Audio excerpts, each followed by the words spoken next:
Morning, our Rift Region reporter Lois Wangui is on her way to Timboroa, the border crossing between Uasin Gishu and Nakuru County, to monitor the enforcement of the new controls. Lois, along the way, what are some of the sentiments that have been shared with you, and what does the road look like?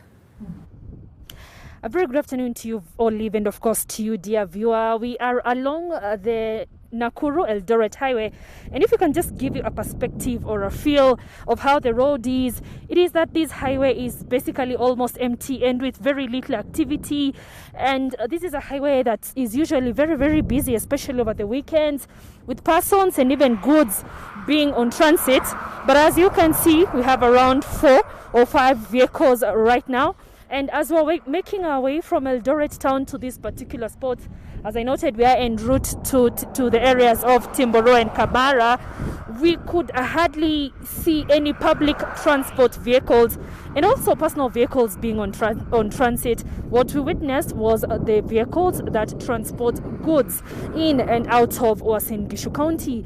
But at around from about midday, when the government spokesman gave that particular directive, a bit of small activity has started indicating on the roads. And as you can see, like this vehicle passing me right now, it is a personal vehicle. Of course, perhaps guys just responding to that directive to open up the borders until tomorrow 8 p.m. But there was very little activity, especially when it comes to public transport. That also went to have an implication when it comes to costing, and I was able to make a number of calls when the government spokesman opened up the borders.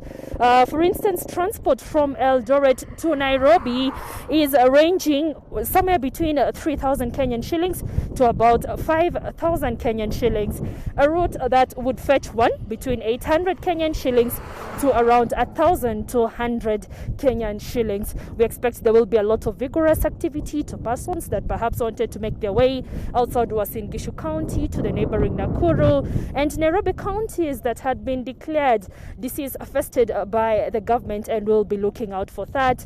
Along this highway, that is the Eldoret-Nakuru highway, we expect to get to a point called Kamara and also Timboroa, the border areas, and we want to see how the government officers on those roads will be responding to that declaration by the government allowing for persons to start moving within the country, but up to tomorrow 8 p.m. But as it is, there is very little activity along this highway. This highway, the Nairobi-Eldoret highway, also feeds as to the international highway from Eldoret to Malaba and to the neighboring countries, namely South Sudan, Uganda, and even Ethiopia. And we'll also be touching base with some of my colleagues to understand how operations will be on that route. But as I noted, on this particular route from Nakuru to Uasin Gishu counties and even to Eldoret, very minimal transit activity. And what we can report is that increasingly, like now we've just seen like 2 matatus making their way to Eldoret.